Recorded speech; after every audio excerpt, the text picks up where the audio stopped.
que na tulionyesha hivi ya kwamba ma fidélité et ma bonté seront avec lui. Mungu alisema uaminifu wangu na rehema yangu itakuwa juu yake. Amen. Amen. Alobi na kozala naye. Asema nitakuwa pamoja naye. Et puis alobi tena zaidi ya kaongeza. Alobi je mettrai sa main sur la mer. Asema itaweka mkono yake juu ya bahari. Je mettrai sa main sur le fleuve. Itatia mkono yake juu ya mto. Tutalisaki que na hivyo tulionyesha kwamba uaminifu yake Mungu ayaiweke juu ya watu. Pandishie mtumishi sauti kidogo. Uaminifu ya Mungu yeye haiweke juu ya mtu, anaiweka uaminifu wake juu yake mwenyewe. Amen. Amen. Parce que ce qui attire à Nicolas Monto, kwa maana akiweka uaminifu wake juu ya mtu, ako risquer à annuler maloko abimisi na monoko na yeye. Atakuwa katika hatari ya yango na fidélité ya Nzambe. Ndio maana uaminifu wake Mungu ekoki ofanda Nicolas Monto haipashwi kuikalia mtu. Ifanda ka Nicolas na yeye kokolo inaikaa juu yake mwenyewe.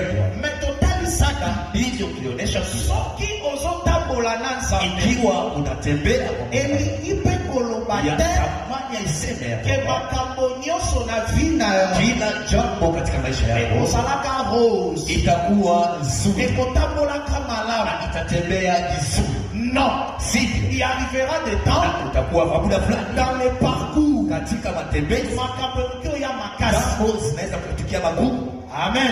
Amen. Makambo kikokoma nene yozo sepia inaweza kufikia sawa au ozoluka ba réponse na mituna na yo ozo swangote unatafuta jibu kwa maswali yako upatikeni koloba teni aitamani kusema kwa Nzambe atiki yo Mungu tayari amekuachilia le Seigneur kwa sababu yeye asa fidèle, yeye ni mwaminifu. Akoki kotika te Basi kuacha kutu kama oya bimisi na mono yale yanayotosha kidogo ako accomplir yango certainement itimiza kwa hakika. Soit écriture ya mso Ikiwa tutoka katika la Zaburi 23 on na kota ambapo tunatoa kusoma. David alobi boye, Daudi amesema, alobi l'Éternel asema Bwana est mon berger yeye ni mchungaji wangu, et moi nami je ne manquerai de rien. sikosei. Alobi kolo, asema Bwana asali mobate lingali pate, yeye ni mlinzi yangu mwanakondoo, penda nami mwanakondoo lokote sitakuwa na wana wokovu. David Na ile Daudi akomi prévu, amekuwa kondoo,